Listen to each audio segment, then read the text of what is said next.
Welcome to Yogiram Podcast. Today we have a special guest, Parul Chandravanshi ji, the founder of Astrolims. Parul ji has dedicated her life to helping individuals and families transform their lives through the power of Vastu remedies, astrology, Kundli analysis, Grahadosh remedy, numerology, and tarot reading. Her core philosophy revolves around healing through energy alignment, focusing on practical and non-invasive changes to our surroundings. Join us as we explore Parul जी's journey. Very warm welcome Parul ma'am, आपका Yogiram podcast में बहुत बहुत स्वागत है and thanks for your precious time. Namaskar, sir. Thank you so much for calling me. And to start with your journey, your life experience, please tell us about your journey into Vastu and astrology. वो ma'am क्या क्या पड़ाव आए, क्या क्या समस्या आई, how you have overcome and now how you are helping people. Thank you for the question, sir. जो मेरी जो जर्नी है एस्ट्रोलॉजी की या जो टुवर्ड्स द मिस्टिकल साइंस में बोल सकती हूँ, अकल science, it's already started from my childhood. और मुझे इस पे ना बहुत इंटरेस्ट था कि ग्रह कैसे काम करते हैं। हम आकाश में देखते तो हैं कि बहुत सारे स्टार्स हैं, बट वो इतनी दूर होते हुए भी हमारे जीवन को कैसे प्रभावित कर सकते हैं।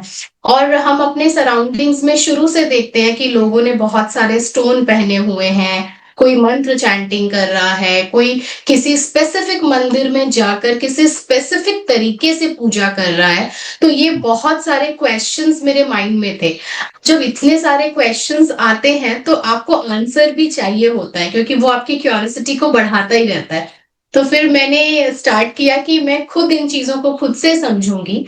और उस टाइम पर क्योंकि इतनी ज्यादा अवेयरनेस नहीं थी जितनी आज है, तो जहां पर भी मुझे प्लैनेट्स के रिगार्डिंग, कुंडली के रिगार्डिंग कुछ भी मिलता था, जैसे आज का राशिफल आता है न्यूज़पेपर में, मैगजीन में, या टीवी के कुछ ऐसे न्यूज चैनल थे जिसमें ये बताया जाता था कि आज क्या करें क्या ना करें, या लाल किताब के अछूत उपाय, तो वो सब मैं देखती थी, जिससे मेरा इंटरेस्ट जो है वो और ज्यादा डेवलप होता गया। और फिर मैंने अपनी स्टडी जो है वो शुरू कर दी। तो कुछ स्पिरिचुअल बुक्स के थ्रू मुझे कुछ चीजें पता चली, बट मैं इसके अलावा अपना जो खुद का जो मेरी स्टडी वगैरह थी वो साथ में पैरेलली चल रही थी। और फिर कुछ टाइम के बाद ये सारी चीजें जो है, मतलब ड्रीम कम ट्रू जो हम सुनते हैं, वो हुआ। और मैंने अब इस साइंस को पूरी तरह अपने जीवन में उतार लिया है। और अभी तक मैंने बहुत सारे लोगों की हेल्प की है, उनके चैलेंजेस को ओवरकम करने में और उनको एक डिफरेंट पर्सपेक्टिव देने में मैं सफल हुई हूँ कि हमें किस तरह से अपनी सोच को चेंज करना चाहिए, which is align with our horoscope.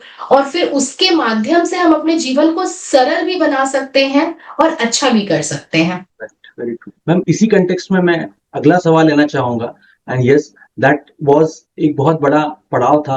What inspire you to create Astrolim? Ma'am इसके बारे में बताइए, क्या क्या शुरुआती दौर में क्या क्या सेटअप कैसे हुआ, how you started connecting with people? तो क्या हुआ, जब शुरू में जैसे मैं बुक्स पढ़ती थी या पामस्ट्री वगैरह भी करती थी, जो भी मुझे जहां से भी रिसोर्सेज मिलते थे, तो मैं जब जब ऐसे जनरल डिस्कशन होता है ना, जब हम आपस में एक दूसरे की प्रॉब्लम शेयर करते हैं कि मैं ये करना चाहता हूँ पर ये काम नहीं बन रहा है, पता नहीं कहाँ अड़चन आ रही है, मैंने एस्ट्रोलॉजर को भी दिखाया बट मेरा कुछ काम नहीं बना। तो उस टाइम पे मुझे जितनी नॉलेज थी मैंने कुछ कुछ चीजें उनमें से शेयर की, और बाय गॉड ग्रेस उनका काम बन गया विदाउट कंसल्टिंग जिसके ऊपर टैग लगा हुआ है कि हाँ ये एक बहुत बड़े एस्ट्रोलॉजर है। तो जब ऐसे नंबर्स बढ़ते गए, जो आसपास के सराउंडिंग्स में थे, कलीग्स थे, फ्रेंड्स थे, तो फिर उन्होंने मुझे बोला कि why don't you heal other people also. अपने आपका जो सर्कल है उसको आप बड़ा करें। तो फिर मैंने उसके ऊपर काफी सोचा और फिर मैंने एस्ट्रोलिम्स क्रिएट किया। और एस्ट्रोलिम्स एक ऐसा प्लेटफॉर्म है जहां पर सिर्फ हम कुंडली ही रीड नहीं करते, बल्कि मेरा जो डेडिकेशन है कि ये जो साइंस है ना, ये मानव कल्याण के लिए बहुत पहले, मतलब 5000 3000 BC की है, 5000 साल पुरानी है, ऐसा हमने पढ़ा है। अपने शास्त्रों में, तो वो ऐसे ही नहीं हमारे ऋषियों ने बनाया, वो उनको पहले से ही पता था कि गोइंग फॉरवर्ड इस तरह की सिचुएशन होगी, लोगों को बहुत चैलेंजेस आएंगे। तो अब ये जो मैंने प्लेटफॉर्म क्रिएट किया है, इसमें मैं कुंडली तो देखती ही हूँ, घर घर की एनर्जी भी चेक करती हूँ, लेकिन मेरा टारगेट ये है कि मैं इस प्लेटफॉर्म के माध्यम से लोगों को एजुकेट करूं, उनकी अवेयरनेस बढ़ाऊं। अवेयरनेस के साथ साथ वो जो विश्वास है ना हमारा अपने शास्त्र के प्रति, वो जो कहीं धीमा पड़ रहा है ना, उसको वापस से मैं वापस उनके जीवन में उतारना चाहती हूँ और उनको विश्वास दिलाना चाहती हूँ कि ये एक ऐसी साइंस है जो आपका कभी भी साथ नहीं छोड़ेगी अगर आप इसका साथ लेते हैं तो। जैसे एक श्लोक भी है, धर्मो रक्षति रक्षता, आप धर्म की रक्षा करेंगे, धर्म आपकी रक्षा करेगा। और मैं ये बोलती हूँ कि ज्योतिष को जब आप पूजते हैं या हमारे शास्त्रों को जब आप पूजते हैं, तो शास्त्र आपको पूजनीय बना देता है। तो हमें वो विश्वास रखना चाहिए, और ये प्लेटफॉर्म मैंने इसीलिए क्रिएट किया है कि मैं लोगों को एजुकेट कर सकूं, और हर घर में अगर एक इस शास्त्र का ज्ञाता रहेगा तो उस घर में समस्या नहीं आएगी, और अगर समस्या आती है तो साथ में समाधान भी जरूर मिलेगा। Great great great ma'am. Ma'am जैसे आपने बताया वास्तु और एस्ट्रोलॉजी, सो वास्तु और ज्योतिष एक दूसरे के कैसे पूरक हैं, मैम इसके बारे में प्लीज बताइए। देखिए, सबसे पहले हमें ये समझना होगा कि ज्योतिष क्या है और वास्तु क्या है, उसके बाद हम इसको कैसे कनेक्ट करते हैं वो मैं आपको बताऊंगी। तो ज्योतिष जो है वो 4 प्रिंसिपल बेस्ड थ्योरी है, जिसमें भाव, राशि, ग्रह और नक्षत्र आते हैं। ये चारों चीजों को लेकर ही हम किसी के जीवन का सार समझ सकते हैं। और वास्तु जो है वो 5 प्रिंसिपल थ्योरी है, जिसमें हम ग्रह, तत्व, देवता और दिशा और ऊर्जा, इसका समावेश है। ये दोनों अपने आप में पूरक साइंस है, अपने आप में आपको सारी चीजें बताती भी हैं और उसका समाधान भी देती हैं।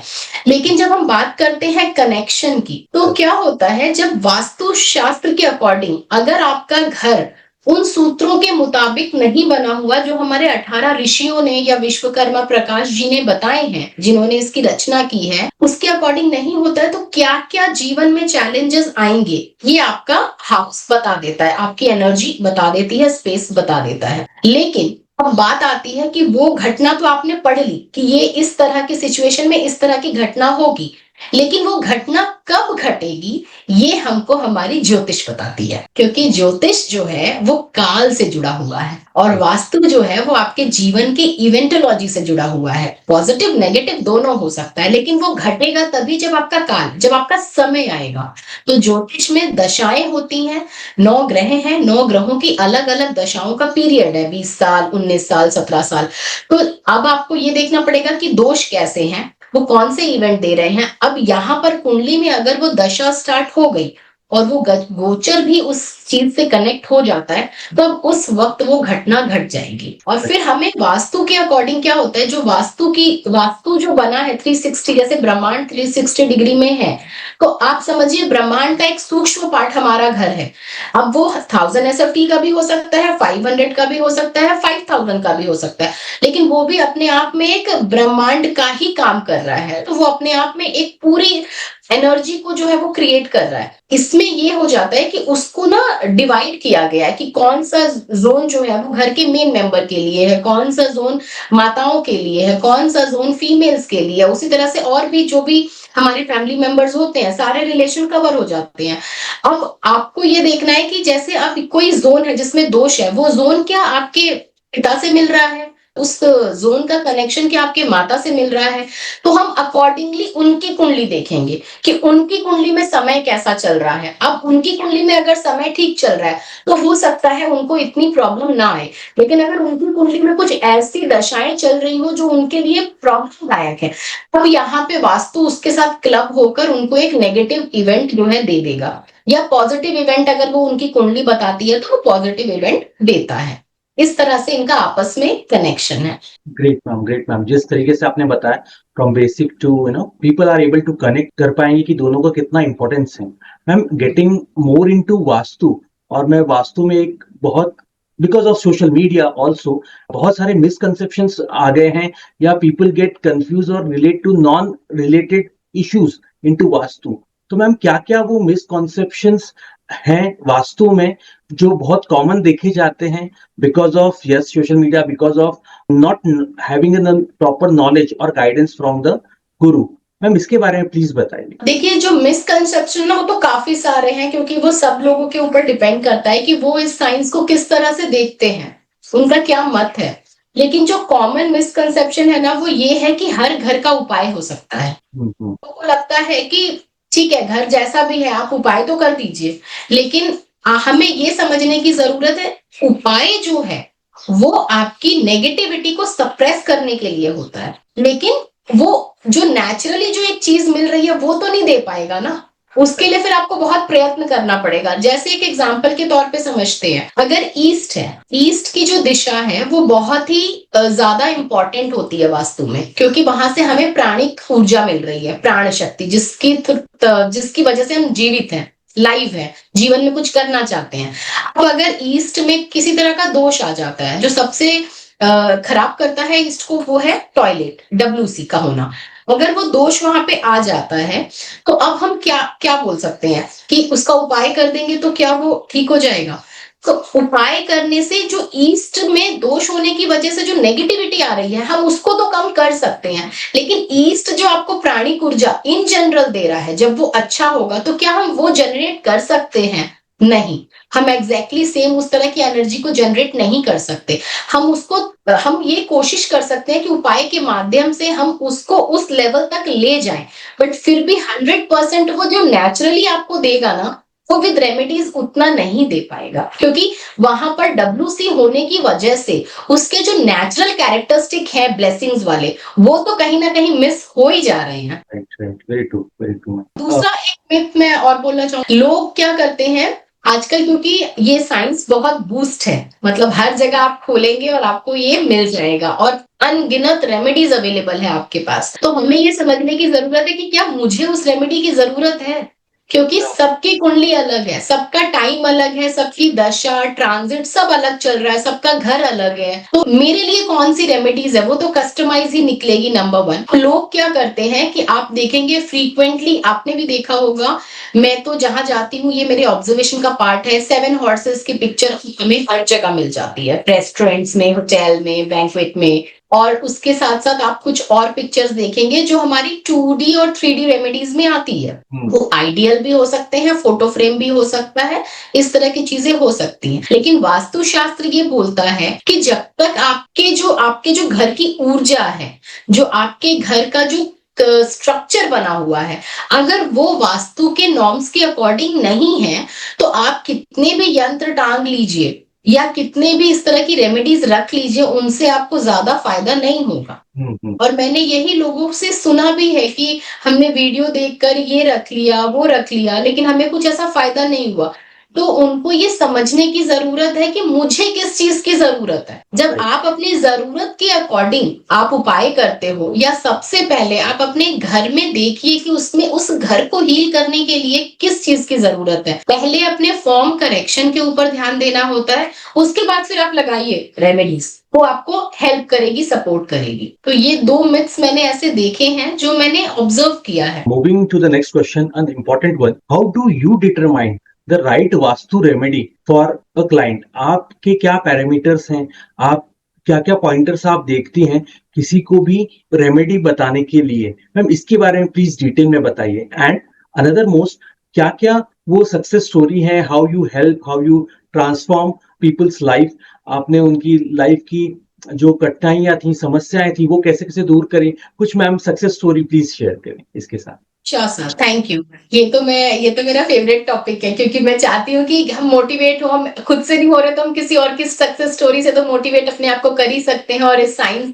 को अपने जीवन में उतार सकते हैं। तो जब भी मैं वास्तु विजिट के लिए जाती हूँ, किसी के घर को चेक करने के लिए, you can say I am the doctor of the house, home building. तो सबसे पहले जो हमारा प्रोसेस है, चेकलिस्ट जिसको हम बोलते हैं, तो सबसे पहले हमें घर की डिग्री चेक करनी होती है। कि वो डिग्री क्या है और वो कौन से जोन में आ रहा है। फिर हम मेन डोर चेक करते हैं, क्योंकि वास्तुशास्त्र में मेन डोर का एक बहुत महत्व है। मेन डोर ही आपको ये बताएगा कि आपके घर में किस तरह की ऊर्जा का संचार होगा और किस तरह की ऊर्जा आपके जीवन में प्रवेश करेगी। वो अच्छी भी हो सकती है, वो बुरी भी हो सकती है। तो सबसे पहले हमको डिग्री को अच्छे से भापना बहुत जरूरी है। डिग्री को जब हम चेक कर लेते हैं, तब उसके अकॉर्डिंग हम पूरे घर के जो कॉर्नर्स हैं या जो घर में हमारी जो चीजें हैं, जैसे कि बेडरूम है, टॉयलेट है, किचन है, यूटिलिटी एरिया है, बहुत जगह आप देखेंगे कि फ्लोर्स जो है वो ऊपर नीचे होता है। जैसे बालकनी है वो फ्लोर डाउन होता है, यूटिलिटी का एरिया का जो फ्लोर है वो डाउन डाउन होता है, ताकि क्लीनिंग अच्छे से हो सके। तो ये सारी चीजों को जब हम चेक करते हैं, तब हम उनको वास्तुशास्त्र के नॉर्म के अकॉर्डिंग मैच करते हैं। कि जैसे मान लीजिए वास्तुशास्त्र बोलता है कि किचन साउथ ईस्ट की बहुत शुभ फलदायी है। मैंने किसी घर में देखा कि किचन साउथ ईस्ट में है, तो मेरा एक पॉइंट मैच कर गया, चलो किचन बहुत अच्छी है। फिर उसके साथ अगर हम फॉलो करते चले जाते हैं, तो हमने ऐसे ही बेडरूम चेक कर लिया, बाथरूम चेक कर लिया, मेन एंट्रेंस चेक कर ली, विंडोज, डोर, ये सब देखते हैं। और इसके साथ साथ हम जो एक बहुत इंपॉर्टेंट चीज देखते हैं, मतलब नॉट हम, about me I am talking about, कि जब मैं ये इन चीजों को देखती हूँ, तो मैं ये जरूर देखती हूँ कि आप जब घर में प्रवेश कर रहे हैं, तो आप किस तरह मतलब रोटेट हो रहे हैं, खुद को आप किस तरह मूव कर रहे हैं। Either it is anti clockwise और इट इज क्लॉकवाइज। क्योंकि ये बहुत छोटी चीज है, हम शायद हम लोग इस चीज को ध्यान ही नहीं देते, बट इसका एक बहुत इंपॉर्टेंट रोल है। अगर आपकी एनर्जी का मोशन क्लॉकवाइज है, वो एनर्जी आपको बहुत कुछ दे सकती है, आपके काम बना सकती है, आपको फ्यूचर में चलते चलते आपके लिए चीजें खुद आपको लाके देगी, जिसको आप लेकर और आगे मूव ऑन कर सकते हो। लेकिन अगर यही ऊर्जा एंटी क्लॉकवाइज चल रही है, तो आप ये देखोगे कि सारी चीजों में आपको ना डबल एफर्ट लगाना पड़ रहा है, आपका काम बन ही नहीं रहा है। हो सकता है आपने जिससे हेल्प ली या आपके काम में जो भी आपके कलीग्स हैं, वो जो आपको बताते हैं ना, वो आपके लिए काम नहीं करता, क्योंकि आपके घर की ऊर्जा ही एंटी क्लॉकवाइज चल रही है। तो वो कैसे आपको क्लॉकवाइज रिजल्ट देगी। तो ये हमें बहुत सारे पैरामीटर्स हैं। वैसे वास्तु बहुत ही इजी साइंस है, बहुत इजी, आप इसको अच्छे से समझ सकते हो। लेकिन जब हमें चेक करना होता है, तो माइनर और मेजर दोनों का समावेश चेक करना होता है, क्योंकि हम किसी के जीवन की यहाँ पर बात कर रहे हैं। और ये एक नहीं होते, क्योंकि घर में तो 5-6 मेंबर्स रहते ही हैं। और वास्तु की ये खासियत है कि एक वास्तु अगर आपने किया, तो वो सभी फैमिली मेंबर्स को उसका बेनिफिट देगा, उनकी एज वाइज, उनके काम जो भी हैं, जिस भी फील्ड में है, पढ़ रहे हैं, जॉब कर रहे हैं, बिजनेस कर रहे हैं, कपल है, बच्चा है, वो उसको हर लेवल पे हील करता है। तो वास्तु में हमें चूक नहीं करनी चाहिए। Very true, very true. And ma'am, please also share the success stories of your clients. अलग-अलग डोमेन के अलग-अलग इसके, जिससे वास्तु के करेक्शन से, आपके गाइडेंस से उनको हेल्प मिली। सक्सेस स्टोरी तो बहुत है। अभी रिसेंट मैं बताती हूँ, मैं एक वास्तु चेक करने गई थी अपने क्लाइंट का, और उनका घर देखा, और मैंने उनको ये बताया कि यहाँ पे जॉब वाले कोई मेंबर है क्या घर में। तो उन्होंने बोला कि हम सब जॉब वाले ही हैं। तो मैंने कहा प्रमोशन किसका रुका हुआ है। तो उन्होंने बोला कि मैम मेरा ही प्रमोशन रुका हुआ है, जो मेल मेंबर थे, जो मेन ब्रेड अर्नर थे फैमिली के। और उन्होंने बोला कि मुझे वर्बली उन्होंने बता दिया है कि यू आर प्रमोटेड, सैलरी भी इतनी होगी, पोजीशन ये होगी, बट ऑन पेपर अभी तक मुझे आया नहीं, तो वो सारी चीजें एप्लीकेबल हुई नहीं। वास्तु के अकॉर्डिंग हम ऐसा कर सकते हैं कि जो आपकी प्रॉब्लम है ना, पहले आप उसको हील कर दीजिए। अगर वो रिजल्ट आ जाता है उसका, तो आपका विश्वास उसके प्रति बढ़ता है, और फिर आप बाकी चीजों के लिए भी कर सकते हैं। तो मैंने क्या किया, उनका ईस्ट, सेंटर और वेस्ट, ये एक पूरा एक्सेस होता है, ईस्ट, सेंटर एंड वेस्ट, उसका कनेक्शन है सेंटर से। तो मैंने उस एक्सेस पे काम करके उनको जो भी रिक्वायर्ड रेमेडी थी वो कर दी। और आप यकीन मानिए, with in may be 28 days, मतलब लेस देन 30 डेज में उनको ऑन पेपर, पहले ईमेल आया और फिर ऑन पेपर उनको वो कॉन्फर्मेशन आ गया। तो कुछ 1-2 चीजें थी जो उनके काम को रोक रही थी होने से, मैनिफेस्ट होने से, उस पे काम किया तो रिजल्ट आ गया। ये तो मेरी एक है जो अभी लास्ट मंथ की ही है। और दूसरा, ये ऐसे तो मतलब बहुत सारी है, बट मैं दूसरी ये बताती हूँ कि एक क्लाइंट है मेरी, दिल्ली से ही है, और उन्होंने एक बार मुझे फोन किया 4 बजे ऐसे शाम को और कहा कि मैं ना अब डाइवोर्स के लिए तैयार हो रही हूँ, क्योंकि अब मैं नहीं झेल सकती, क्या क्या मतलब हैंडल करूं। एक फीमेल के लिए बहुत डिफिकल्ट हो जाता है, आपके पास बच्चा भी है, आपको जॉब भी करनी है, फिर अगर घर में इतना नेगेटिव इंप्रेशन मिले या फिर एनर्जी बहुत डिस्टर्ब हो तो आपको पीस तो मिलता नहीं है। तो उसने बोला कि डाइवोर्स करती हूँ और फिर शायद मेरी चीजें जो है वो थोड़ी ठीक हो जाएंगी। तो मैंने उनको बोला मुझे 15-20 डेज का आप टाइम दीजिए, मैं आपके लिए कुछ रेमेडीज भेजती हूँ, क्योंकि वो परेशान थी। उन्होंने इमीडिएटली कहा कि आपसे जो होता है आप करो। शी ट्रांसफर्ड मी मनी, मैंने उनके लिए रेमेडीज डिजाइन की कस्टमाइज, और मुझे लगता है 10 डेज के अंदर मैंने भेज दिया, क्योंकि इमरजेंसी में मैंने उसको बनवाया और उनको रेमेडीज दे दी। रेमेडीज भेजने के बाद मुझे कॉल नहीं आया, उन्होंने कर लिया। जब रख रहे थे रेमेडीज को तो हमने वीडियो कॉल की और फिर उन्होंने मुझे कॉल नहीं किया। तो मुझे लगा पता नहीं क्या सिचुएशन है, एक बार उनको पूछते हैं। तो जब मैंने उनको फोन किया, maybe I think 1 month शायद हुआ होगा, मैंने बोला कि मैम आप बताइए आप ठीक है। उन्होंने आप डाइवोर्स के लिए सोच, तो बोलती है डाइवोर्स क्यों लूंगी मैं, डाइवोर्स छोटे छोटे झगड़ों में क्या कोई डाइवोर्स ले लेता है। तो वो रेमेडीज ने उनके माइंडसेट को भी चेंज किया, और उनके घर की जो एनर्जी जो डिस्टर्ब हो रही थी, जो उसकी रिलेशनशिप को डिस्टर्ब कर रही थी, उस रेमेडीज ने वो रिलेशनशिप को हील कर दिया। उसने बोला नहीं नहीं, मेरे हस्बैंड तो मुझे बहुत प्यार करते हैं, गुस्से में बोल दिया होगा तो थोड़ी ना मैं डाइवोर्स ले लूंगी। तो वो भी हुआ। इस तरह से एक कपल थे जिनको बेबी नहीं हो रहा था, और वास्तु की पूरी रेमेडीज उन्होंने करवाई, और उसके बाद कुछ टाइम के बाद उनको नेचुरली कंसीव हो गया। पहले आर्टिफिशियल, नेचुरली कुछ नहीं हो रहा था, वो बेबी जो है उनका कंसीव हुआ, और अब वो जो बच्चा है शायद 1.25 साल या 1.5 साल का हो भी गया। तो ये भी एक बहुत बड़ी स्टोरी है, क्योंकि वो हर जगह से उन्होंने परामर्श लिए, लेकिन उसको उनको फायदा नहीं हुआ उससे। तो अपना जो शास्त्र है उसने उसको हील किया और उसकी इच्छाओं की पूर्ति हो गई। Great, great, great, ma'am. Great. तो इस तरह से और भी है, जॉब के हैं, करियर्स के हैं, फाइनेंस, स्टक मनी का है। कि एक मेरे क्लाइंट थे, उन्होंने शेयर मार्केट में बहुत अमाउंट लूज किया, अपना भी किया, दूसरों का लेकर भी किया, लोन लेकर भी किया, क्योंकि वो एक एडिक्शन हो जाता है। Oh, तो मैंने उनका वास्तु भी किया, उनकी कुंडली भी देखी, और मैंने उनको बोला कि अभी आप ना इनमें मत पड़िए, क्योंकि आप लूज करते चले जाएंगे। दशा उनकी अच्छी नहीं थी, और साथ में उनको वो लालच भी दे रही थी कि मैं 1 का 10 करूं। और उन्होंने बोला कि जो चला गया है क्या वो रिकवर होगा। तो मैंने उनको यही समझाया कि देखिए, एक बार अगर आपने दूध से पनीर बना लिया तो आप वापस दूध तो नहीं बना सकते, है ना। तो फिर आपके पास ऑप्शन है, या आप पनीर की सब्जी खाएं, या उसमें चीनी डाल के उसको स्वीट बना ले, या फिर आप उसको पराठा खा लें। तो मैंने उनको बोला कि जो चला गया है उसकी रिकवरी, क्योंकि वो हमारे हाथ में ही नहीं है, वो तो कहीं और चला गया, तो वो हम नहीं कर सकते। बट आगे आप अपने चीजों को सुधारें ताकि और लॉस ना करें। और अब शायद उनको 2-2.5 साल हो गए हैं, ही इज लिटिल स्टेबल, और मैंने कुछ चीजें उनको बताई थी ट्रेडिंग के लिए कि आप किस तरह से कर सकते हैं जो थोड़ा सेफ हो। तो वो कर रहे हैं, कम प्रॉफिट है उनको बट लॉस नहीं है। मैच मेकिंग है, जैसे मैरिज है, तो किसी की मैरिज नहीं हो रही थी, शी इज 35 years old, और फिर मैंने उनके घर को, उनकी कुंडली चेक की, कुंडली में काफी सारी प्रॉब्लम्स थी related to marriage and relationship. फिर मैंने उनको बोला कि एक होप है, लेट्स डू वास्तु, अगर आपका काम बन जाता है। फिर वास्तु में हमारे पास ऐसे जोन हैं जो आपका मैच फिक्स करते हैं, जो आपके घर में शुभ कार्य करते हैं। उनका घर भी काफी डिस्टर्ब था, बट उनके पेरेंट्स सच में चाहते थे कि बच्ची की शादी हो जाए।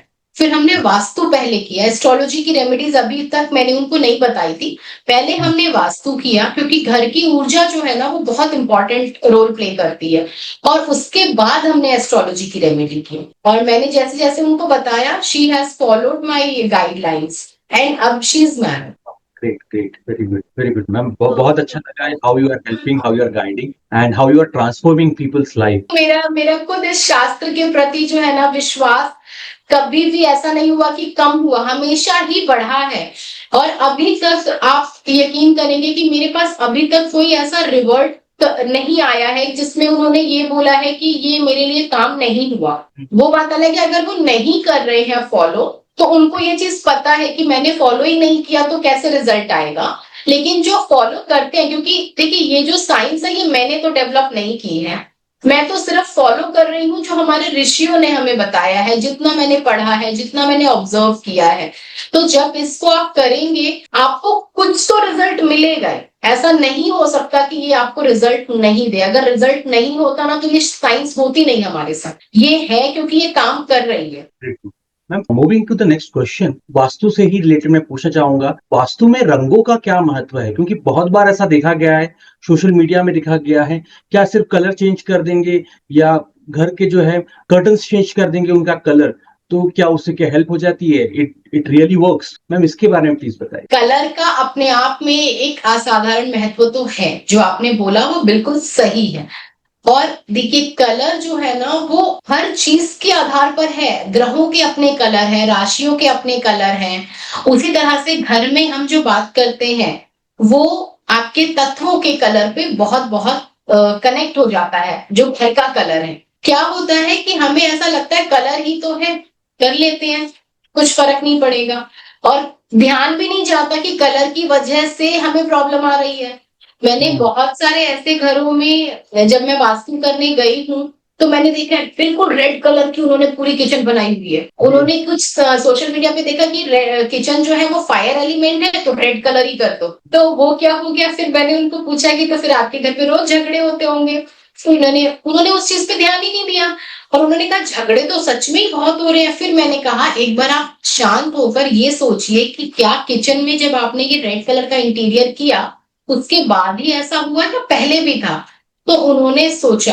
तो घर में 3-4 मेंबर थे, बुजुर्ग एक माता जी भी थी। उन्होंने बोला नहीं नहीं, जब ये किचन का इंटीरियर हुआ है ना उससे पहले तक तो हमारे पास ऐसे झगड़े होते नहीं थे, लेकिन अब हर चीज में हम झगड़ा करते हैं। मतलब किसी भी चीज पे सहमति होती नहीं, और खाना भी उसी किचन का खा रहे हैं तो वो अग्रेशन को भी बढ़ा ही रहा है ना। वो अग्रेशन कहीं तो निकलेगा ही, अंदर निकले बाहर निकले, आपके पर्सनल में प्रोफेशनल में, बट वो दिखेगा तो जरूर, रिफ्लेक्ट तो होगा ही। तो कलर का, हमें कलर को ना जरूर एक मतलब कलर को हमें प्राइम फैक्टर रखना चाहिए जब हम अपने घर का इंटीरियर कर रहे हैं। और हमारे वास्तुशास्त्र में 2 स्ट्रीम काम करती है, moon stream and sun stream, Ida and Pingala. उसके अकॉर्डिंग भी हम कलर का निर्धारण करते हैं कि क्या होना चाहिए, और हमारे तत्वों के अकॉर्डिंग भी हम करते हैं। कलर का यूज करके भी आप अपना उपाय कर सकते हैं। ऐसा नहीं है कि कलर से आपको फायदा नहीं होगा। तो कलर जितनी प्रॉब्लम्स दे सकता है ना उतनी प्रॉब्लम्स को सॉल्यूशन भी वो साथ में दे सकता है। तो हमें यही देखना चाहिए कि हम ना इसके लिए जरूर परामर्श मतलब लें। ऐसा नहीं, क्योंकि घर को सुंदर बनाना सब चाहते हैं इंटीरियर के लिए, लेकिन जब ब्यूटी विद ब्लिस हो जाता है तो फिर वो आपके लिए ना एक ऐसे भाग्य का निर्माण करता है जिसमें आप जो है संपूर्ण सुखी हो जाते हैं। Right. Very true. Very true. Very true. Ma'am, moving to the next topic, my favorite one, astrology. So, ज्योतिष हमारे रोजमर्रा के जीवन को कैसे प्रभावित करता है? मैम, इस क्वेश्चन से मैं स्टार्ट करना चाहूंगा एस्ट्रोलॉजी के बारे में। मैम, प्लीज बताइए। बिल्कुल, देखिए ये तो मेरा फेवरेट सब्जेक्ट है ही, जैसे मैं शुरू से बोल रही हूँ। और जब भी ज्योतिष का नाम सुनती हूँ मुझे बहुत खुशी होती है। तो ज्योतिष जो है वो डेली दिनचर्या से कैसे जुड़ा है वो हम देखते हैं चंद्रमा के फेज से। आप देखिए आज रोज दिन एक नई घटना घट रही है, हमारे साथ भी, अदर्स में भी। जो घटना आज घटी क्या वो कल घटी थी? नहीं। क्या वो कल घटेगी? नहीं। तो आप रोज दिन खोलते हैं टीवी, आपको एक नई न्यूज मिलती है। उसी तरह से आप रोज उठते हैं, आपका जो थॉट रहता है वो डिफरेंट रहता है। आज आप बहुत एक्टिव फील कर रहे हैं, कल आप हो सकता है लेजी फील करेंगे, परसों हो सकता है आप कहीं ट्रैवल करने चले जाएं, उसके नेक्स्ट डे हो सकता है आपको कुछ पढ़ने का मन कर रहा है। तो ये सारा हमारा चंद्रमा के फेज से जुड़ा हुआ है, जिसको हम बोलते हैं लूनर फेज। और हम सबको ये पता है कि 2 पक्ष हैं, कृष्ण पक्ष और शुक्ल पक्ष, बढ़ता चंद्रमा और घटता चंद्रमा। तो जो घटता चंद्रमा है उसमें आपके मन की स्थिति ना थोड़ी सी लो रहती है, आप नेगेटिव फील करोगे, एंजाइटी हो सकती है। जो लेकिन बढ़ता चंद्रमा है वो आपको पावरफुल बनाता है, आपके मन को खुशी जो है वो देता है। तो चंद्रमा से हम अपनी डेली दिनचर्या देखते हैं, एवरीडेज लाइफ थ्रू एस्ट्रोलॉजी। वो कहाँ कहाँ से गोचर कर रहा है, कौन से ग्रहों से मिल रहा है, वो ग्रह आपके कुंडली में किस घरों के मालिक हैं, उसके अकॉर्डिंग ही आपका जो है डेली माइंडसेट या फिर आपके विचार जो जुड़े होते हैं। ठीक मैम। मैम जैसे आपने कुंडली के बताया, सो प्लीज एक्सप्लेन व्हाट कुंडली एनालिसिस इज। क्या है कुंडली विश्लेषण का महत्व, और इसका अलग अलग क्या क्या प्रभाव पड़ता है, क्या क्या सिग्निफिकेंस है इसका इंडिविजुअल्स लाइफ में। मैम इसको प्लीज डिटेल में बताइए। श्योर। देखिए, कुंडली जो है एक, समझिए, एक ऐसा टूल है हमारे लिए कि जब भी किसी बच्चे का जन्म होता है तो आकाश में ग्रहों की जो स्थिति है उसका स्क्रीनशॉट जो होता है वो बच्चे की कुंडली बन जाती है। वो स्क्रीनशॉट ही वो कुंडली है उस बच्चे के लिए जिसका जन्म हुआ है। अब वो कुंडली क्या बताती है? वो कुंडली आपके जीवन का सार बताती है कि किस तरह से इस व्यक्ति का जीवन आगे बढ़ेगा, इसकी अपब्रिंगिंग कैसी रहेगी, इसको परिवार का प्यार मिलेगा कि नहीं, आगे चलकर ये बच्चा कितना पावरफुल बनने वाला है, इसकी किस तरह की हॉबीज होंगी, फिर उसकी प्राइमरी एजुकेशन, फिर उसकी ग्रेजुएशन, पोस्ट ग्रेजुएशन, फिर वो अपने करियर के बारे में सोचता है, फिर वो शादी, बच्चा, सेटलमेंट, ये सारी चीजें। तो ये हर एक क्वेश्चन जो किसी के भी माइंड में आता है वो सब आप ज्योतिष से देख सकते हैं। कुछ भी ज्योतिष से परे नहीं है। और अब यहाँ पर जैसे हमारे शास्त्र ये बोलते हैं कि चीजें बहुत हद तक डेस्टाइन्ड है। जो आपने सुना होगा कि लोग ये बोलते हैं कि जब सब कुछ फिक्स है तो मैं क्यों कुछ करूं, फिर तो जो होना है वो तो होगा ही। लेकिन ऐसा नहीं है, वहां पर भी हमको समझने की जरूरत है कि 100% सपोज समझिए कि किसी व्यक्ति की लाइफ है, 75% डेस्टिनी ने फिक्स करके भेजा है। कैसे? आपके पास्ट कर्मों के आधार पर। कोई ग्रह आपका डिस्टर्ब हो सकता है क्योंकि पास्ट कर्म उस ग्रह से जो जुड़े हुए होंगे वो शायद उतने अच्छे नहीं होंगे। किसी ग्रह से पास्ट कर्म बहुत अच्छे जुड़े होंगे जो आपको इस जीवन में सब कुछ दे सकते हैं। ये सारा जो परसेंटेज है वो 75% है। 25% आपको डिवाइन ने एक अपॉर्चुनिटी के रूप में दिया है कि आप अपने कर्मों के माध्यम से उसको चेंज कर सकते हो और अपने लिए एक नई दिशा का निर्धारण कर सकते हैं। और ये आपके पामिस्ट्री में भी नजर आता है। आप देखिए, आज जैसे आप जो भी काम कर रहे हैं, लेकिन 5 साल पहले शायद आप ये काम नहीं कर रहे होंगे। उस टाइम आपके हाथ की जो माइनर रेखाएं हैं, सूक्ष्म रेखाएं जो है वो नहीं होंगी जो आज आपके हाथ में क्रिएट हो गई होंगी। क्यों? क्योंकि आपके माइंड का इंप्रेशन है पामिस्ट्री। उसी तरह से ज्योतिष में कई बार ऐसा होता है कि जब आप हॉरोस्कोप देखते हैं, कुंडली देखते हैं, तो आप कुछ चीज पूछते हैं अपने क्लाइंट से कि क्या ऐसा हुआ, और वो हो सकता है कि आपको ये आंसर दे दे कि नहीं, ऐसा तो मेरे साथ अभी तक नहीं हुआ है। तो इसका मतलब क्या है कि आप ज्योतिष नहीं है कि आपको ज्योतिष नहीं आती?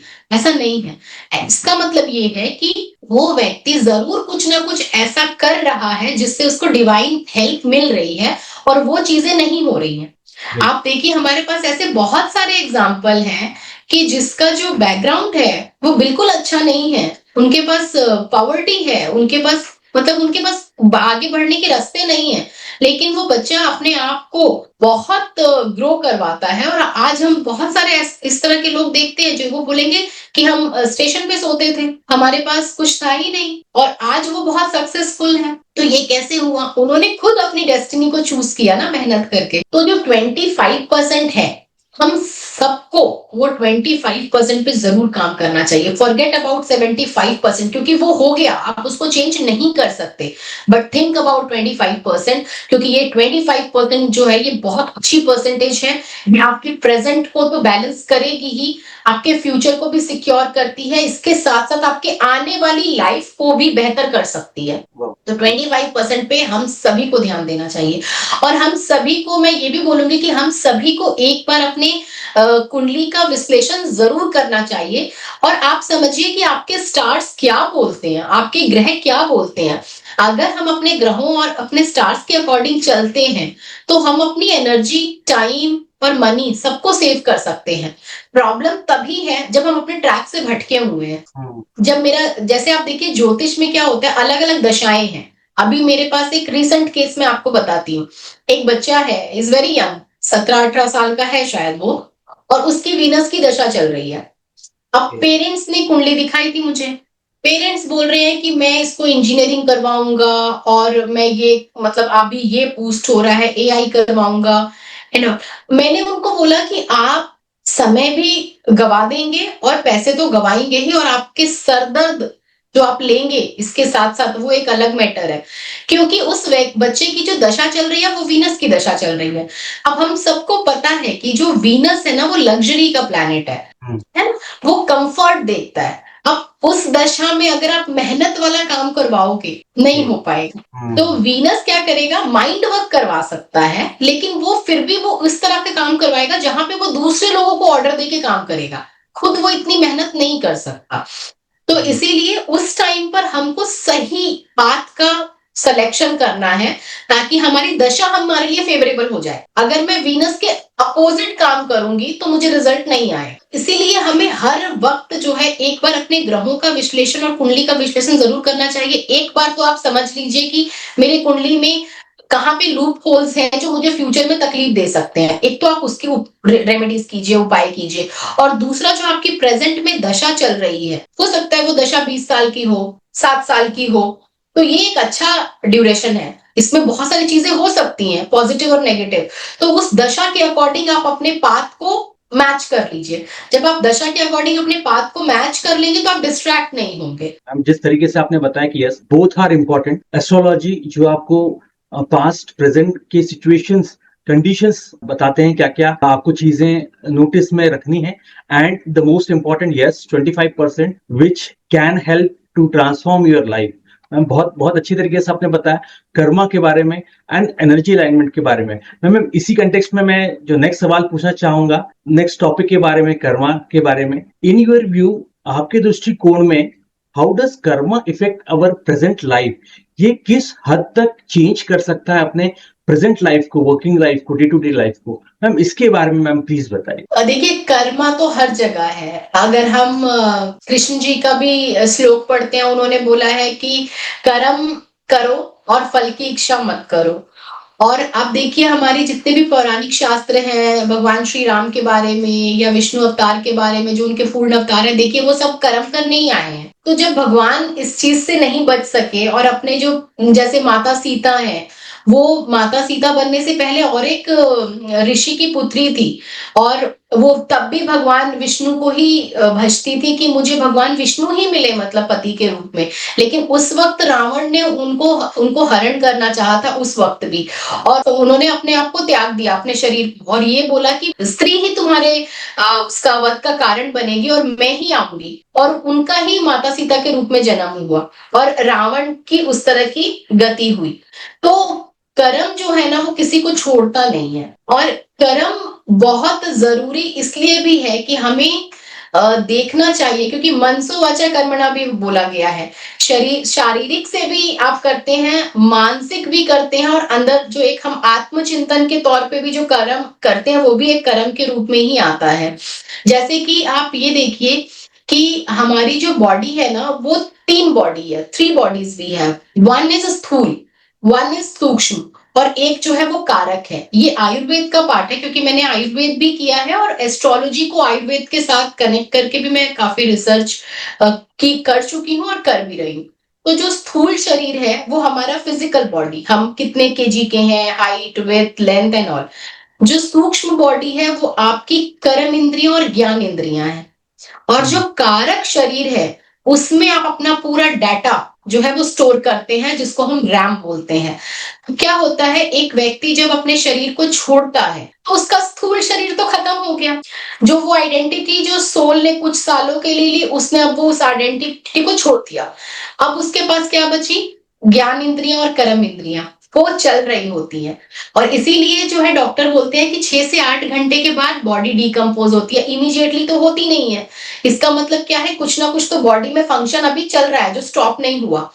और उसके बाद फिर हमारा आता है कारक शरीर। अब कारक शरीर में सारे हमारे पॉजिटिव नेगेटिव ग्रजेस, मतलब जो 6 तरह की जो षड्रिपुज है, विच इज काम, क्रोध, लोभ, मोह, मद, मत्सर्य, वो सारा उसमें फीड होता है। और यही हमको नेक्स्ट लाइफ के लिए, वो उसके थ्रू ही उसका नेक्स्ट जन्म होता है कि वो वापस उसी फैमिली में जाना चाहती है सोल, या फिर दूसरे में जाना चाहती है, बट अपने उनके साथ कर्म फिक्स रखती है।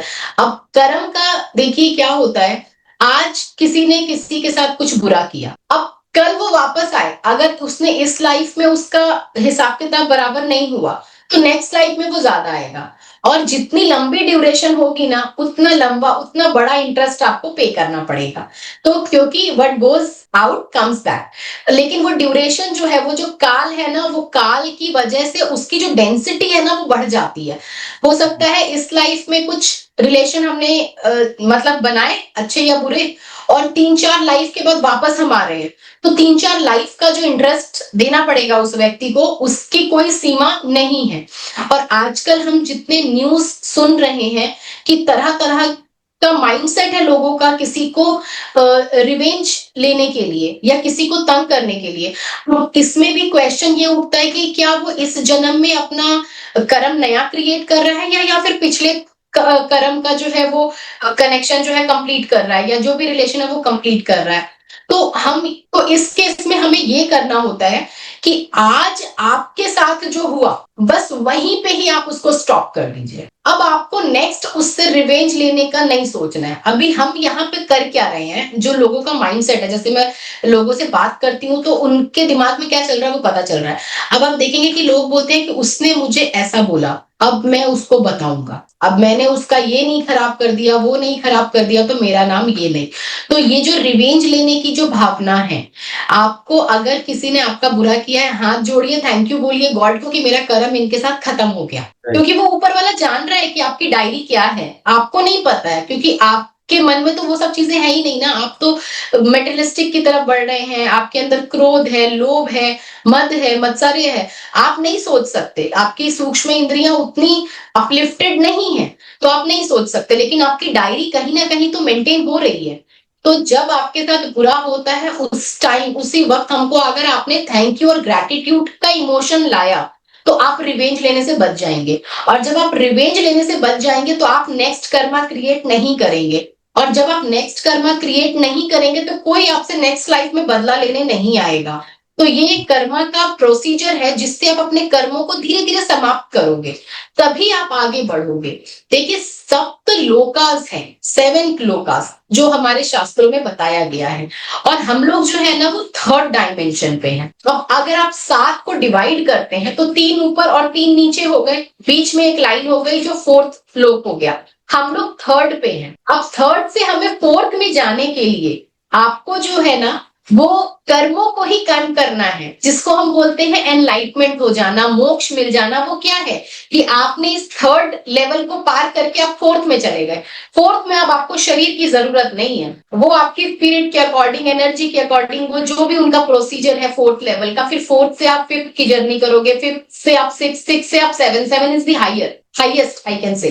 तो हम अभी 3rd पे हैं, और 3rd पे ही हम बहुत दिन तक या बहुत जन्मों तक वाइब्रेट करते रहते हैं, जस्ट बिकॉज हम इन चीजों में फंसे हुए हैं। और जब तक हम इन चीजों को छोड़ेंगे नहीं, तब तक हम इसी लेवल पे रहेंगे, और हम बार बार आएंगे, और बार बार हमारा कुछ ना कुछ जो डिजायर इनकम्प्लीट है या जो रिवेंज की भावना है, ये हम इसी में ही घूमते रहते हैं, और सोल को मुक्ति नहीं मिलती। और एक्चुअली में मनुष्य का जन्म इसलिए हुआ है कि आप अपनी सूक्ष्म इंद्रियों को कंट्रोल करें, और इन सब चीजों को छोड़कर आप 4th डायमेंशन, क्योंकि वो आपकी ग्रोथ है, दैट इज द जर्नी। वो जर्नी तो करनी ही है हमको, लेकिन हम कर नहीं पाते, बहुत टाइम लगा देते हैं। तो ये हमें करना चाहिए। जैसे आपने एनर्जीज के बारे में बताया, so what energy alignment means in context of vastu, तो वास्तु में भी ये एनर्जीज काम आती है, कर्मा काम आता है, एनर्जीज कैसे उसको इफेक्ट करती है, मैम इसके बारे में थोड़ा सा प्लीज बताइए। बिल्कुल बिल्कुल। वास्तु, जैसे मैंने आपको बताया, वास्तु शास्त्र एक ऐसा शास्त्र है जो आपके पास्ट कर्मों को हील करते। देखिए, आजकल ना हमें समझने की जरूरत है, आजकल प्रॉब्लम्स जो भी है, आजकल नहीं, प्रॉब्लम तो शुरू से ही थी, लेकिन वो क्यों है? वो हमारे कर्मों की वजह से ही है, राइट? तो कर्मों की वजह से ही किसी व्यक्ति को कोई बहुत ज्यादा चैलेंजेस देखने पड़ रही है, और किसी के कर्म बहुत अच्छे हैं तो उसको शुरू से ही एक प्रिंस का या प्रिंसेस का जीवन मिल जाता है, जो बोलते हैं they born with golden spoon and all, है ना? वो कर्मों का ही है कि पास्ट कर्म बहुत अच्छे थे तो आज का जीवन बहुत अच्छा हो गया, पास्ट के कर्म बुरे थे तो आज का जीवन जो है वो बहुत डिस्टर्ब हो गया। तो वास्तु के अंदर ऐसी पावर है जो आपका भाग्य कल्प करता है, और भाग्य कल्प तभी होता है जब आपके पास्ट लाइफ के कर्म बैलेंस हो जाते हैं। और पास्ट लाइफ को, कर्मों को बैलेंस करने के लिए हम जो है वास्तु में नॉर्थ वेस्ट का एक जो जोन है उसका बहुत इंपॉर्टेंट रोल है। और ऑफ कोर्स कुंडली तो हम देखते ही देखते हैं, लेकिन जैसे ही आप वास्तु के उपाय करते हैं, एक बार वास्तु का उपाय, एक बार एस्ट्रोलॉजी में आपके उपाय चेंज होंगे क्योंकि दशा चेंज हो जाएगी, गोचर चेंज हो जाएगा, लेकिन वास्तु का उपाय एक बार और पूरे परिवार को तार देता है वो। और वो क्या करता है, वास्तु जैसे मैंने आपको शुरू में बताया था कि it is a science of 5 principle, ग्रह, तत्व, देवता, दिशा और ऊर्जा, ये पांचों का समावेश है। और 5 तत्व जो हम बोलते हैं, आपको पता ही होगा क्योंकि आप भी स्पिरिचुअल पाथ पे ही है, तो आपको पता होगा कि हर जगह 5 तत्व है। सृष्टि का निर्माण 5 तत्व से, हम खुद 5 तत्व से बने हुए हैं। कोई भी चीज जो आई हुई है, जो लाइव एनर्जी है, 5 तत्व तो उसमें है ही, क्योंकि उसी से हमारे 5 सेंसेस भी जुड़े हुए हैं, उसी से हमारी ज्ञान इंद्रियां जुड़ी हुई है। तो जब भी 5 तत्वों को बैलेंस करने की बात आती है, वास्तु एक परफेक्ट प्लेटफॉर्म देता है आपको कि आप अपने तत्वों को बैलेंस कर सके। वो घर के भी तत्वों को बैलेंस कर देता है, क्योंकि आप उस घर से जुड़े हुए हैं, आप भी उस घर में अच्छा खासा समय व्यतीत कर रहे हैं, तो वो आपके भी 5 तत्वों को करेक्ट कर देता है। और जब आपके 5 तत्व करेक्ट हो जाते हैं, जैसे आप अच्छा सोच रहे हैं, आप राइट पाथ पे हैं, आप संपूर्ण सुखी हैं, आप आनंदमय हैं, तो क्या आप किसी के लिए बुरा सोच सकते हैं? नहीं सोच सकते, क्योंकि आप हर स्थिति में न्यूट्रल हैं, आप हर स्थिति में खुश हैं, तो आपके मन में वो चीज आएगी नहीं। लेकिन अगर मान लीजिए कोई व्यक्ति फ्रस्ट्रेट है, तो वो दूसरों की ग्रोथ को ना बर्दाश्त नहीं कर पाएगा। किसी की रिलेशनशिप खराब है, तो उसको सामने अगर किसी और की रिलेशनशिप अच्छी दिखेगी तो उसको अच्छा नहीं लगेगा, है ना? तो फिर वो क्या करेगा, वो या तो हो सकता है मन में उनको कोसेगा, कुछ भी बोल सकता है। नेगेटिव एनर्जी का मतलब क्या है कि आप किसी के लिए बुरा बोल रहे हैं। तो फिर जब आप स्टेबल नहीं है किसी भी तरह से, मेंटली, फिजिकली, तो ही हमारे मन में नेगेटिविटी का भाव उत्पन्न होता है कि मेरे साथ ऐसा क्यों हो रहा है, मैं अच्छे से एंजॉय क्यों नहीं कर पा रहा हूँ, और तभी हम अलग अलग तरह के कर्मों को क्रिएट करते हैं। तो वास्तु आपको एक ऐसा आपको एक ऐसा एनवायरनमेंट देता है जीने के लिए, जिससे आप अच्छा सोच सकते हैं। आप अपनी पर्सनल, प्रोफेशनल, स्पिरिचुअल जर्नी बहुत अच्छे से स्टार्ट कर सकते हैं, और उसमें लॉन्ग टाइम तक कंसिस्टेंसी को भी बरकरार रख सकते हैं। तो जब आप ये कर लेते हैं ना, तो आप बहुत हद तक खुद को कंट्रोल कर सकते हैं नेगेटिव कर्मों को करने से। और जब आपके नेगेटिव कर्म ऑटोमेटिकली कंट्रोल हो जाते हैं with space alignment, energy alignment, तो फिर आपका समझिए फ्यूचर तो बेटर है ही, और आपकी आने वाली लाइफ भी बेटर है। और जो भी हमारे पास्ट कर्मों का जो बैगेज है, उसको भी क्लियर जब आप उपाय करते हैं ना, तो धीरे धीरे वो भी आपकी जो डायरी जो भरी हुई है कर्मों से, उसके पेज भी अपने आप धीरे धीरे कम होते हुए चले जाते हैं। Right right, great great ma'am. Ma'am इसी कंटेक्स्ट में मैं एक और सवाल पूछना चाहूंगा। So how can individual align their energy with the surrounding? Yes, आजकल फीमेल्स, वर्किंग फीमेल्स हैं, प्रोफेशनल्स हैं, अलग अलग डोमेन्स में काम कर रहे हैं, मेल्स भी अलग अलग डोमेन्स में काम कर रहे हैं, अलग अलग जगह पे जाना पड़ता है, मीटिंग्स रहती हैं। So how they can integrate, how they can align their energies with the surrounding? Meetings हो गई, बॉस क्या हो गया, कुछ अलग अलग और भी जो रहते हैं, जनरल किड्स, बच्चों की जरा बात करूं, so how people can individually align their energies with the surrounding? देखिए, अभी बीच में आपने एक टॉपिक लिया था कलर का, है ना? तो कलर की थेरेपी आप कर सकते हो कि अगर आप बाहर जा रहे हो, किस तरह का काम आप करने जा रहे हो, उसके अकॉर्डिंग आप कलर को चूज कर सकते हो। एक तो वो हेल्प करता है, क्योंकि कलर आपकी ऊर्जा, जैसे आज आपने रेड पहना हुआ है, आपके पीछे का बैकग्राउंड भी रेड है, तो वो एक करेज को बताता है कि आप अपने आप को ऊपर उठाने के लिए आप पूरी मेहनत कर रहे हो, सिर्फ सोच नहीं रहे हो, आप एक्शन ले रहे हो। तो रेड कलर उस चीज को बताता है कि आपके अंदर भरपूर जोश है, जज्बा है, करेज है, कि आप आपका जील, पैशन, ये सब चीजों को बताता है। लेकिन क्या ये हमको हर जगह जरूरत है रेड कलर? मैं किस काम के लिए जा रही हूँ, मैं अगर डोनेशन के लिए जा रही हूँ, मैं चैरिटी के लिए जा रही हूँ, मैं सेवा के लिए जा रही हूँ, तो मुझे रेड कलर नहीं, क्योंकि वहां पे मुझे काम रहना है, बिल्कुल शांत रहना है। आपने जो बोल दिया वो मुझे हाथ जोड़कर सुनना भी है, उसको मानना भी है। तो कलर का एक बहुत इंपॉर्टेंट रोल है। उसके बाद हम घर से जब निकलते हैं किसी भी चीज के लिए, तो हमको स्वर शास्त्र की भी हेल्प लेनी चाहिए। स्वर विज्ञान एक ऐसा विज्ञान है जो खुद लॉर्ड शिवा ने माता पार्वती को बताया है कि आप किसी भी काम के लिए अपनी खुद की ब्रेथ को कैसे मॉडिफाई कर सकते हैं कि वो आपको अच्छा रिजल्ट दे दे। तो आप अगर सपोज आपकी राइट ब्रेथ चल रही है, आपको जहाँ पे पूरा एक्शन लेना है वहां पे राइट ब्रेथ तो ठीक है, लेकिन जहाँ पे आपको काम रहना है तो वहां पे लेफ्ट नॉस्ट्रल आपको देखना पड़ेगा। शुभ कोई काम है तो लेफ्ट नॉस्ट्रल देखना पड़ेगा। तो आप अपने पैरों का जो पहला पैर, जो आप अपने आपका जो फीट है, जो आप अपने घर की चौखट के बाहर रखते हो, वो रखते वक्त अगर आपने अपने ब्रेथ को चेक कर लिया according to the work you are going to do, तो वो आपको काफी हेल्प कर देता है। उसी तरह से और भी है, जैसे येलो सरसों है, पीली वाली सरसों, वो जुपिटर से जुड़ी हुई है, वो आप अपने साथ रख सकते हो। येलो कलर का कुछ भी अपने साथ रख सकते हो, ताकि आपकी जो कॉन्वर्सेशन हो ना वो अच्छे लेवल की हो, सामने वाला आपको समझ सके कि ये कोई छोटा मोटा व्यक्ति नहीं है, इसके पास हर तरह की नॉलेज, स्किल्स, एक्सपर्टाइज है। तो येलो कलर उस चीज के लिए बूस्ट करता है, एक लीडरशिप की क्वालिटी देता है येलो कलर। साथ में वो आपकी विजडम, आपकी नॉलेज, जो सामने वाला आपको समझ सके कि आप एक अच्छे खासे पढ़े लिखे हो, ताकि आप इन चीजों को अच्छे से कर पाओगे, तो वो शायद आपकी मीटिंग सक्सेसफुल कर देगा येलो कलर। तो उसी तरह से हम अब उसी तरह से प्लैनेट्स का हम फॉर्म्स ले सकते हैं, उनसे जुड़े हुए ग्रेन्स रख सकते हैं। तो डिपेंड करता है कि काम क्या करने जा रहे हैं। और आपका पंचांग बहुत इंपॉर्टेंट रोल प्ले करता है। जैसे 5 तत्व मैंने अभी जस्ट बताया कि बहुत बहुत इंपॉर्टेंट है। 5 तत्व के अकॉर्डिंग अगर आप अपने आप को ढाल लेते हो, जो आपके हॉरोस्कोप, क्योंकि ऐसे आप कैसे जानोगे खुद को, आपका हॉरोस्कोप भी जो है वो आपको बताएगा कि कौन से तत्वों की अधिकता बढ़ गई है, कौन सा तत्व बिल्कुल है ही नहीं। क्योंकि अगर तत्वों में बहुत ज्यादा डिफरेंस होता है तो वही आपको आपकी लाइफ में देखने को मिलता है। तो पंचांग जो है वो हमारे तत्वों से जुड़ा हुआ है, 5 एलिमेंट्स। उसमें भी आपका योग, वार, तिथि, डे, मतलब डे उसको दिन बोलते हैं हिंदी में, और आपके नक्षत्र, ये 5 चीजों से आपका पंचांग है। और ये जब आपने आज सपोज आपकी कोई बहुत इंपॉर्टेंट मीटिंग है, आपने तिथि देखी, आपने करण देखा, आपने वार देखा, नक्षत्र देखा, योग देखा, ये 5 देखा, अगर वो आपके फेवरेबल है तो आप उस दिन बाहर जाइए, अन्यथा आप अपनी मीटिंग को पोस्टपोन कर दीजिए जिस दिन आपका फेवरेबल पंचांग बन रहा है। उसी तरह से पूरे दिन को भी डिवाइड किया गया है कि पंचांग के अकॉर्डिंग कौन सा टाइम आपको अच्छे फल देगा और कौन से टाइम में आपको काम के अच्छे रिजल्ट नहीं आएंगे, आपकी मीटिंग सक्सेसफुल नहीं होगी।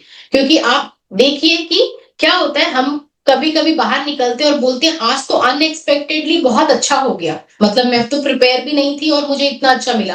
और कभी जब आप प्रिपेयर होके जाते हैं तो भी आपको अच्छा रिस्पॉन्स नहीं मिलता है। तो वो किस वजह से हो रहा है? कहीं ना कहीं पंचांग की डिस्टर्बेंस है। तो मुहूर्त शास्त्र की भी हेल्प लेनी चाहिए अगर हम कोई भी काम करते हैं। शास्त्रों में ये बोला गया है, किसी भी कर्म को हम एक अच्छे टाइम पे करते हैं वो अपने आप एक बहुत बड़ा उपाय हो जाता है। Great, right. तो हम अगर ये सारी चीजें फॉलो करने लग गए, which is not difficult to do, एक ही बार आपको समझना है, एक ही बार आपको देखना है, और आप उसको एटलीस्ट 3 मंथ्स तक प्रैक्टिस कीजिए, और फिर आप अपने पीछे की हिस्ट्री चेक कीजिए कि जब मैं इन चीजों को फॉलो नहीं कर रहा था तब मेरा काम कैसे चल रहा था, और आज मैं फॉलो कर रहा हूं तो मेरा काम कैसा चल रहा है। मैं ये तो नहीं बोलूंगी कि मैजिक जैसा हो जाएगा, लेकिन मैं ये बोलूंगी कि जितने छोटे छोटे एरर्स जो हम फेस करते हैं वो कहीं ना कहीं गायब हो जाएंगे, काम अच्छे से हो जाएगा। Very true, very true. Ma'am, moving to the next topic, मैं जब करंट ट्रेंड्स की बारे में बात करूं वास्तु में और एस्ट्रोलॉजी में, सो क्या क्या वो करंट ट्रेंड्स हैं स्पेसिफिकली वास्तु में विच फैसिनेट्स यू, जो आपको बहुत रोचक लगते हैं? मैम, इसके बारे में प्लीज बताइए। देखिए, वास्तु या ज्योतिष आप जिसकी भी बात करें, ये मुझे हमेशा फैसिनेटिंग लगते हैं। और जैसे मैंने बताया ये मेरा फेवरेट सब्जेक्ट है, तो मेरा सारा टाइम जो है इसी के साथ जाता है। आइदर रिसर्च करती हूँ या फिर कुंडलियां पढ़ती हूँ या घरों को चेक करती हूँ। लेकिन फैसिनेटिंग जो आपने वर्ड बोला वो ये है कि जैसे ही मैं किसी के घर में जाती हूँ और जैसे ही उनका घर देखती हूँ तो घर जो है ना वो बता देता है कि I have a problem, I am happy, don't correct me, I am completely fine, please help me, please help me, I'm struggling, please help me। क्योंकि वास्तु जो है वहां पर भी देवता तो है ही, 45 देवता की साइंस है वास्तु के अंदर, 9 ग्रहों की साइंस है।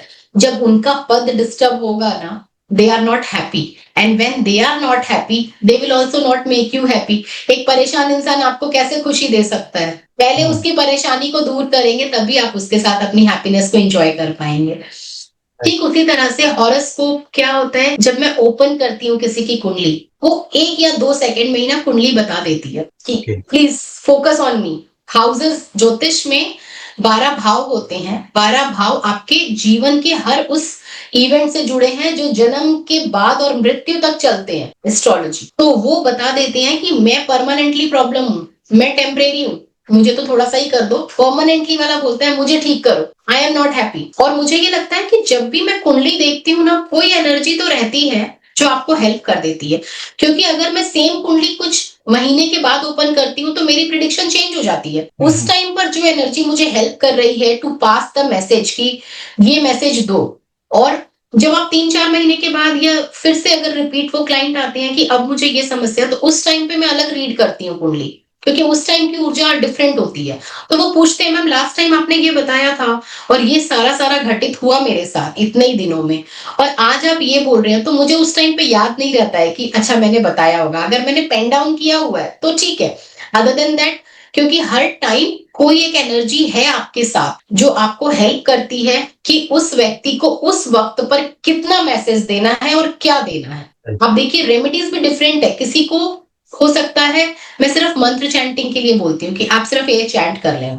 किसी को मैं 5 उपाय भी देती हूँ, किसी को मैं बोलती हूँ कि आप ना उस मंदिर में जाके पूजा कीजिए। तो ये अलग अलग वेरिएशन कहाँ से आते हैं? ये कोई ना कोई एनर्जी तो है जो आपको, वो डिवाइन ही है जो आपको इस तरह का मैसेज देना चाहता है। उस टाइम पर अगर उस व्यक्ति ने फेथ रख के वो काम किया तो उसका काम बन जाता है। पर बहुत सारे लोग जो नहीं कर पाते हैं, फिर वो वापस बोलते हैं कि हमने किया ही नहीं तो हमें कुछ फायदा हुआ नहीं, अब बताइए अब क्या करना है। बट मैं क्या बोलती हूँ, एक बहुत इंपॉर्टेंट बात ये है कि जिस दिन मुझे प्रॉब्लम है उस दिन मैं क्यों जाऊं। हम अपने भविष्य का निर्धारण और भविष्य की प्लानिंग तो पहले कर लेते हैं ना। हमने इंश्योरेंस लिया हुआ है कि मैं 15 साल प्रीमियम भरूंगी, 25वें साल मुझे इंटरेस्ट के साथ पैसा मिलेगा। 25वें साल हम जीवित रहेंगे नहीं रहेंगे कोई गारंटी नहीं है, लेकिन मैं अपने भविष्य की तैयारी कर रही हूँ। तो फिर मैं क्यों नहीं इसको भी ऐसा भविष्य लूं कि, और ये मुझे ऐसा लगता है, मतलब इतने टाइम के एक्सपीरियंस के बाद मुझे ऐसा लगता है कि जब आप ठीक हैं, जब आप खुश हैं, जब आपके जीवन में परेशानियां नहीं हैं, तभी वो राइट समय है कि आप अपने कुंडली का विश्लेषण कर लीजिए, अपने घर का विश्लेषण कर लीजिए, क्योंकि आप अपने फ्यूचर को तो सेव कर पाएंगे। अब आप बहुत प्रॉब्लम्स में हैं, अब आप ज्योतिष के पास भी जाते हैं, ज्योतिष ने भी आपको खर्चा बता दिया कि भाई ये कर लीजिए, अब उसमें भी पैसे लगेंगे। अब उसने बोला आपके घर में भी दोष है, आप अपने घर के भी उपाय करवाइए। जो व्यक्ति पहले से प्रॉब्लम में है, क्या वो उतना खर्चा उठा पाएगा, या क्या वो उतने पीस ऑफ माइंड से उपाय कर पाएगा? नहीं कर पाएगा। वो तो क्योंकि उसके मन में ऑलरेडी उसका जो ऑरा है वो नेगेटिव हो गया, problem problem problem problem problem. तो वो नेगेटिविटी में क्या पॉजिटिविटी की चीजों को अच्छे से कर पाएगा? पॉजिटिव माइंड फ्रेम के साथ नहीं कर पाएगा। तो ये जो साइंस है ये हमें गाइड करती है। ज्योतिष की जो साइंस है ये आपके जीवन के सार को बताती है, आपको गाइड करती है क्या करें, कब करें, कैसे करें और क्या ना करें। तो ये हम जितनी जल्दी आपको सुबुध आ जाए, जितना जल्दी आप समझ जाए, उतनी उस टाइम पर आप इस चीज का एक अपना क्रक्स तो ले लीजिए कि मुझे क्या करना है और क्या नहीं करना। वो तो हो गया परमानेंट, कोई भी जैसे आपके वो एलिमेंट से उपाय निकल आते हैं जो आपको हमेशा करने हैं, एक प्रेजेंट टाइम का। और फिर आप बल्कि ये पूछ सकते हैं अच्छा मेरा नेक्स्ट पीरियड कब चेंज हो रहा है, तो उसके अकॉर्डिंग मैं प्लान कर लूंगा पहले ही। जब दशा शुरू होने से पहले आप उपाय कर लेते हैं तो वो तकलीफ देने वाली दशा उतनी तकलीफ नहीं देती, बच जाते हैं हम। दूसरा, जो ग्रहों की स्थिति कुंडली में खराब है, अब वो मेरे कर्मों के अकॉर्डिंग आया है, अब मुझे उसके प्रति कितना परिश्रम करना पड़ेगा, ये जीवन में पूरा होगा या अगले कई जन्म लगेंगे मुझे नहीं पता। मुझे कॉन्टिन्यूसली उस प्लेनेट को ठीक करने का एफर्ट करना है, क्योंकि मेरे पास और कोई ऑप्शन नहीं है कुंडली के अकॉर्डिंग। लेकिन अगर मैं उस ग्रह को अपने घर में ठीक कर देती हूँ तो वो जो कुंडली का खराब ग्रह है उसकी दशा जब चलेगी, क्योंकि मैंने उसको घर में एक पॉजिटिव एटमॉस्फेयर दे दिया, तो वो आपको तंग नहीं करेगा। होता है ना, दुश्मन कभी हमारे पास आता है और वो दुश्मनी के साथ आता है और सामने वाला उसको उतनी ही इज्जत देता है जितना वो उसका खास व्यक्ति हो या उसका प्रिय हो। तो उसका माइंड, उसका मन भी पिघल जाता है कि मैं तो इसको मारने आया हूं और ये तो मुझे आदर सत्कार कर रहा है। ठीक इसी तरह से कुंडली के जो ग्रह हैं उनकी स्थिति को वास्तु के माध्यम से हम बेहतर कर सकते हैं। और जब आप वास्तु में या अपने घर की एनर्जी में उस ग्रह को वो स्थान देते हैं जिसमें वो कंफर्टेबल फील करता है, तो वो कहीं ना कहीं आपके कुंडली के दोषों को कम कर देता है। और वास्तु जो शास्त्र है ये बहुत ही डिवाइन शास्त्र है। मैं ये बोलूंगी कि ये ना हमारे लिए कवच बनाता है। अगर आपका घर वास्तु के नॉर्म्स के अकॉर्डिंग बना है तो आप समझिए कि आपका कवच भी ऑलरेडी एक्टिव है। आपको कोई लाखों मंत्र जाप करने की जरूरत नहीं है उस कवच को एक्टिव करने के लिए। वो automatically time to time active और ज्यादा होता जाता है और पावरफुल बनता जाता है। और जब वो कवच आपके साथ है, आने वाली मुसीबतों से तो वो पहले कवच करेगा ना फाइट। आपके पास तो वो चीजें बाद में आएंगी, क्योंकि आपने ये समझिए कि आपने अपने ऐसे पावरफुल डोर कीपर रखे हुए हैं कि अगर कोई आपको अटैक करने के लिए आता भी है तो पहले उनको डोर कीपर से, दरबान से बात करनी पड़ेगी, तब वो आप तक पहुंचेंगे।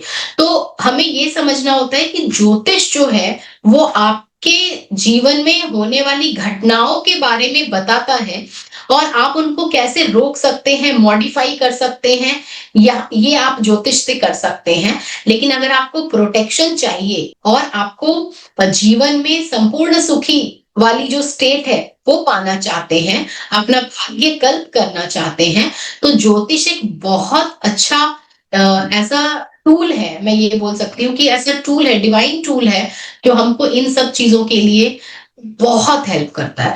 क्योंकि मैं अपनी आंखों से देखती हूँ तो मुझे सच में ऐसा लगता है कि नहीं, ये ऐसी चीज है। क्योंकि और जगह अगर आप जाते हो, मैं ये नहीं बोलती कि अदर चीजें काम नहीं करती, लेकिन ये वो शास्त्र है जो हमारे ऋषि मुनियों की तरफ से हमें आया है एक आशीर्वाद के रूप में।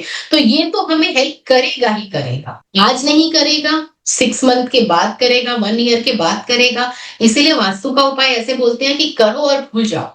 वो अपने आप धीरे धीरे एनर्जी को शिफ्ट करेगा, चेंज करेगा, अपलिफ्ट करेगा, बूस्ट करेगा और आपको उस स्टेज पे लेके जाएगा जहां पे आप अपने आप को संपूर्ण सुखी फील कर सकते हैं। ग्रेट मैम, बहुत अच्छे से डिटेल में आपने बताया। Ma'am, moving to the current scenario, अगर मैं बात करूं, मॉडर्न इंडिया की बात करूं, आफ्टर कोविड की बात करूं, सो वास्तु में क्या क्या परसेप्शन चेंज हुआ है एंड एस्ट्रोलॉजी में अभी क्या क्या न्यू टेक्निक्स हैं जो बहुत ज्यादा पॉपुलैरिटी गेन कर रही है? मैम, इसके बारे में भी थोड़ा सा प्लीज बताइए। आधुनिक जो मॉडर्न एरा हमारा चल रहा है, मॉडर्न लाइफ, मॉडर्न सिविलाइजेशन जो है, इसमें ना अलग अलग तरह के लोग हैं।